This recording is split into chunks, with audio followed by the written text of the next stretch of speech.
Hola, bienvenido de nuevo a mi sombrero de pensar. El día de hoy vamos a hablar de lo que no puede ser hablado. Así es, vamos a hacer magia. No, bueno, más o menos. Vamos a hablar de filosofía del lenguaje. Obvio lo recuerdo, pero aquí tengo varias notas que me gustaría repasar. Porque no solamente vamos a hablar de filosofía del lenguaje, eso es realmente una pretensión muy grande, no voy a hablar de toda la filosofía del lenguaje, sino que me voy a enfocar un poquito más en cuanto al lenguaje y la mente, tema que, pues por supuesto que si ustedes se han metido a temas de filosofía del lenguaje, probablemente han estado interesados en esta relación. También este video fue inspirado en un video de El pensamiento en llamas, el cual me pareció bastante interesante con respecto a una comparación de las teorías de Wittgenstein y Lacan, en las que creo que realmente se puede hacer todavía un aporte. Hay algunos malentendidos que pretendo aclarar el día de hoy. Si ustedes quieren ver más con detalle este tema, les recomiendo ver antes el video del pensamiento en llamas y si no, pues bueno, hagan lo que quieran, ya están aquí. Filosofía del lenguaje. ¿Y por qué no me voy a enfocar a toda la filosofía del lenguaje? Además de que mi tiempo es muy corto y el span de atención de la persona que me ve o me escucha también es muy corto. Pero no sé ustedes realmente, pero si ustedes son personas que se interesaron alguna vez por la filosofía del lenguaje y tuvieron la oportunidad de ver los trabajos de lógica y filosofía analítica, pues no sé, pero yo tuve una experiencia en la que me llevé a una gran decepción, sinceramente. Me encuentro con esta filosofía que no explica mucho de la relación del lenguaje con la mente, sino que más bien se enfoca en la relación de las proposiciones y el mundo para encontrar algunos criterios de verdad o falsedad. Proposiciones que realmente, pues, si uno los ve detenidamente, o incluso no hace falta verla detenidamente. Basta con que uno escuche alguno de los problemas de filosofía del lenguaje para darse cuenta que el lenguaje no funciona así en la realidad.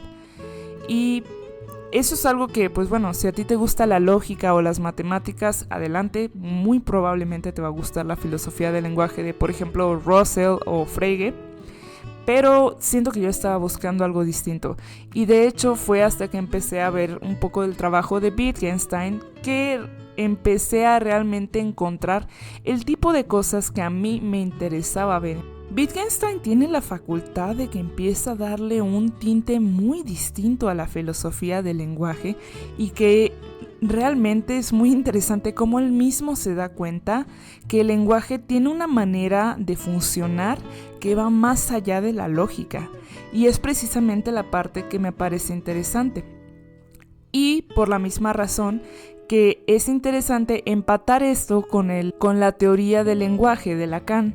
Ahora, no son las mismas teorías. Yo plantearía que la principal distinción está en el hecho de que si Wittgenstein está intentando definir los límites del lenguaje, Lacan está intentando describir los alcances del lenguaje. Yo sé que suena muy confuso por ahora, pero créanme que es una distinción importante con la que voy a cerrar en la conclusión. Cuando hablamos del lenguaje y la mente, varios filósofos ya en el pasado han mencionado que el lenguaje está mucho más allá de la descripción lógica de la realidad e incluso está mucho más allá de la comunicación. Si les interesa ver un poco más al respecto, les recomendaría ver a Steven Pinker me parece, que hace un trabajo de verdad maravilloso en cuanto a cómo el lenguaje forma una parte esencial, como una especie de herramienta de la mente para hacer posible la cognición. Y si bien eso es muy interesante, hoy nos vamos a ir a algo más subjetivo.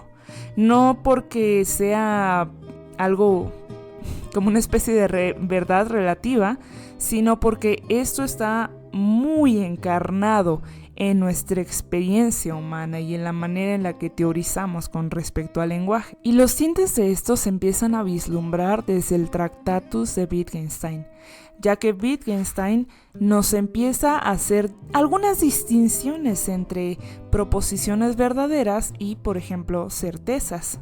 Para Wittgenstein era diferente hablar de ciertas cosas que se sienten como verdaderas, pero que no podemos expresar o justificar, y una proposición lógica.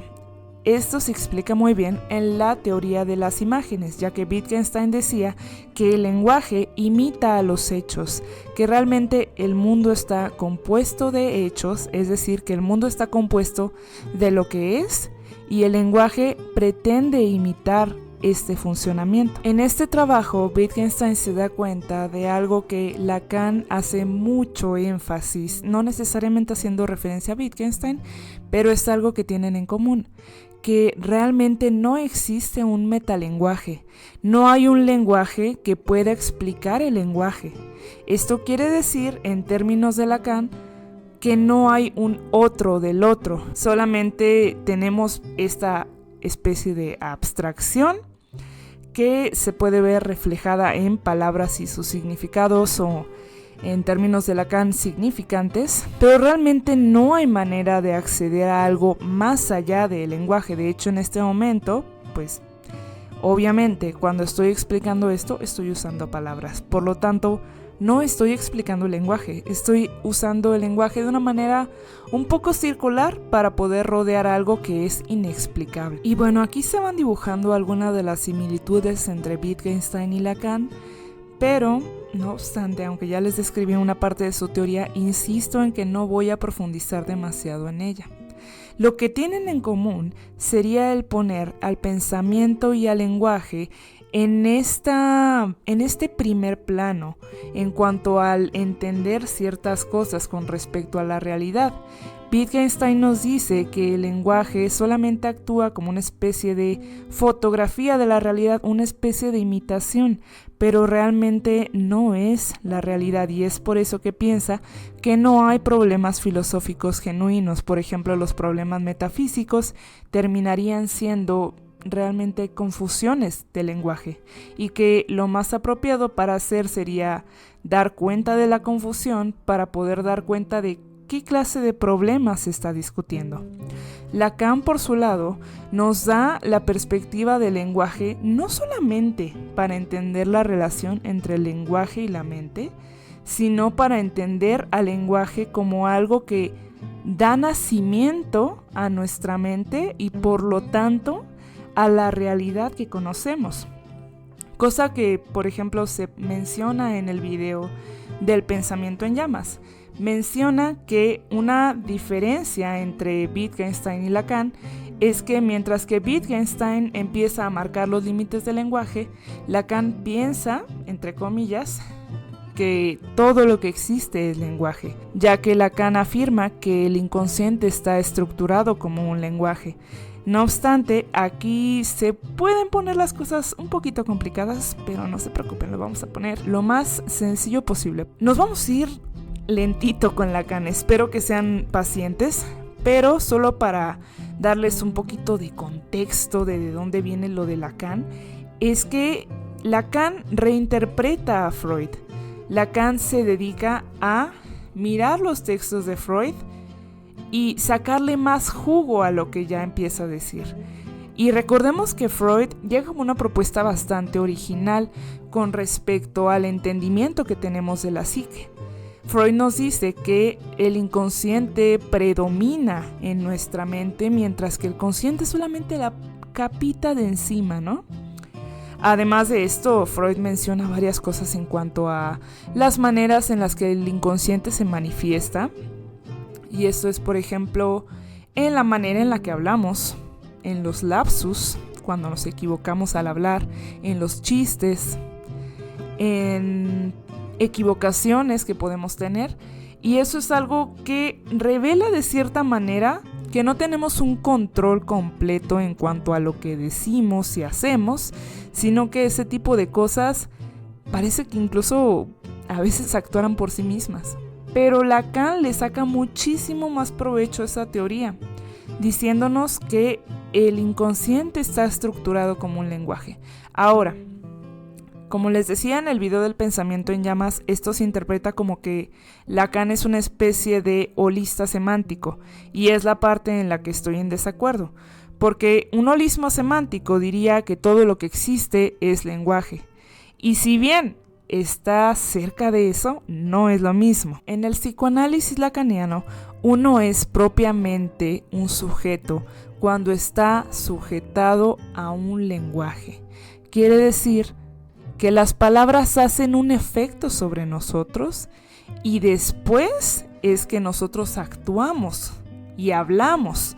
Pero antes de actuar y hablar, nosotros somos hablados. Cuando el inconsciente está estructurado como un lenguaje, no solamente quiere decir que eso que desconocemos funciona como un lenguaje, sino que eso inconsciente es todo lo que conforma nuestra realidad. Y ahora sí me van a decir, bueno, Laura, pues no, que no era un holismo semántico. Espérate, que aquí se viene algo bastante interesante. Para Lacan, las cosas del mundo existen precisamente porque las podemos nombrar, pero de hecho hay mucho de indescriptible dentro del lenguaje. Por el simple hecho de que cuando expresamos lo que sentimos como que no lo hacemos completamente. Es muy confuso en ciertas ocasiones llegar a la definición de cierta palabra.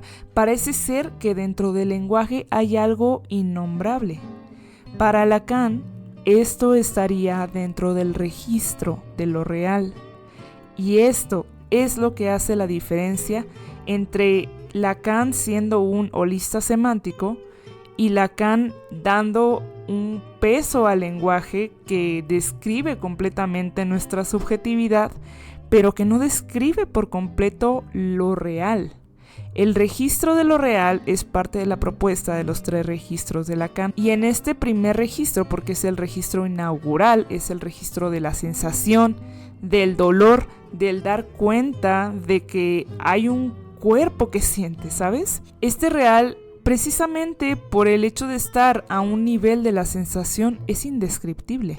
Y es algo que, aunque nosotros seamos seres hablantes, toda la vida vamos a tener pequeñas interacciones con lo real, pequeñas interacciones de eso indescriptible. Y es que esta distinción nos ayuda de hecho a crear un camino teórico para entender el concepto de realidad. Conforme se desarrolla un sujeto, el registro de lo real se va transformando hasta pasar, bueno, no transformando porque sigue ahí realmente, toda la vida sigue ahí este registro.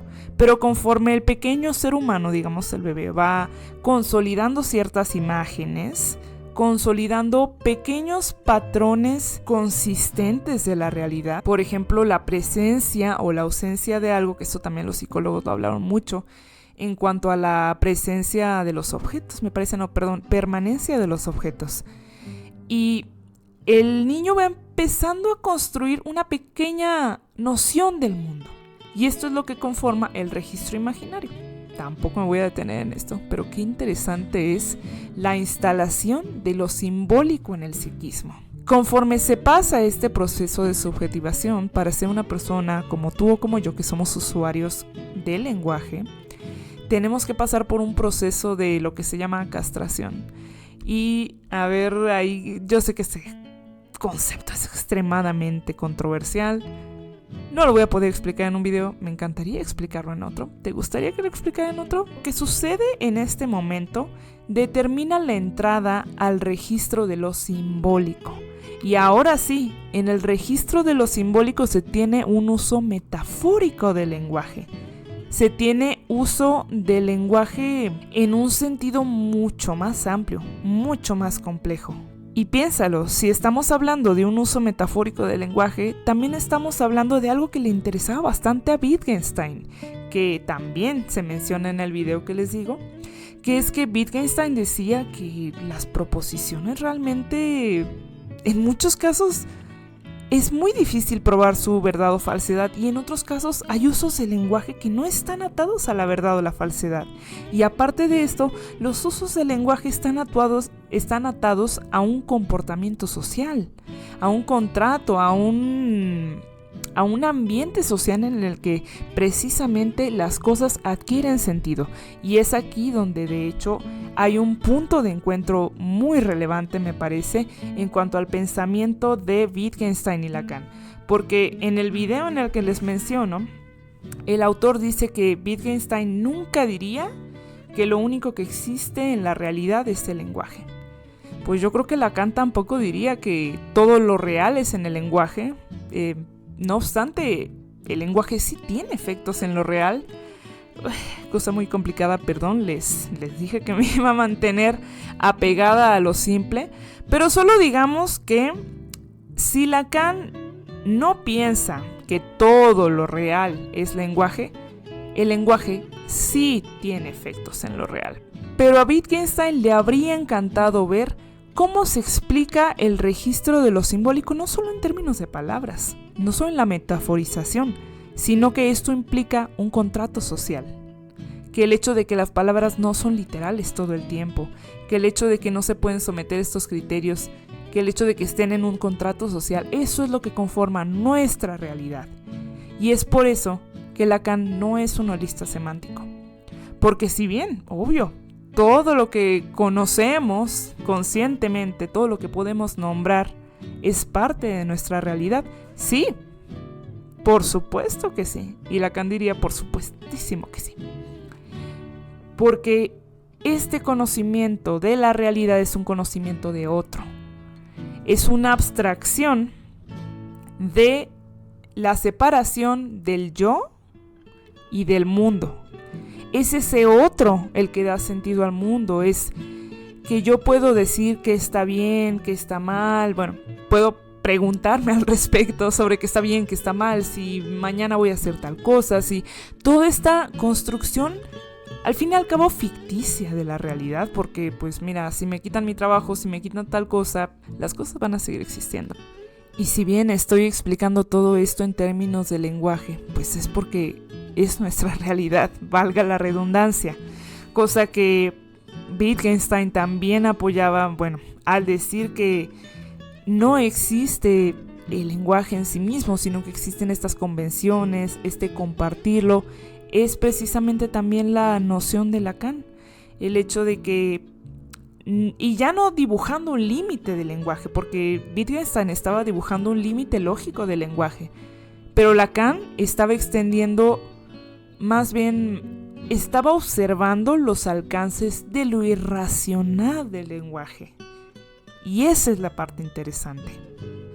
Y es por eso que Lacan describe al lenguaje como una especie de cinta de Moebius, en la que vas por una perspectiva, digamos, viendo el lenguaje de cierta manera, y luego digamos que le intentas dar la vuelta al lenguaje por otro lado, y vuelves a salir donde mismo. Seguimos usando palabras, seguimos teniendo acceso a estas referencias, a estas representaciones que son parte de algo mucho más ilógico de lo que pensamos. Y pues bueno, en esto me gustaría cerrar el video. ¿Qué te interesa más? ¿Los límites o los alcances del lenguaje? ¿El lenguaje como abstracción o el lenguaje encarnado en nuestro psiquismo? ¿Qué son todas estas cosas que mantienen a literalmente palabras? Porque yo estoy emitiendo fonemas en cierto orden que para ustedes tienen una referencia más o menos clara y por eso lo pueden entender, pero realmente las cosas que permite que estos fonemas, estas palabras escritas, que el lenguaje tal cual exista son cosas innombrables. Son cosas de experiencias que vamos acumulando toda la vida y que están acumuladas en un lugar que quién sabe dónde está, ¿sabes? No lo conocemos, es el inconsciente. Y que al final de cuentas, si están en nuestra memoria, pues nuestra memoria es la manera en la que percibimos la realidad. Y pues quién sabe. Es complicado a veces combinar temas de filosofía y de psicoanálisis porque se considera que son como muy contrarios. Más bien yo creo que hemos estado hablando en idiomas distintos, pero hablando de una cosa muy similar. Y ojalá se puedan hacer más discusiones, puentes entre estos dos temas que a mí me encantan, que es la filosofía y el psicoanálisis. Y pues, si tienes alguna duda, alguna aportación, alguna crítica, déjalo en los comentarios.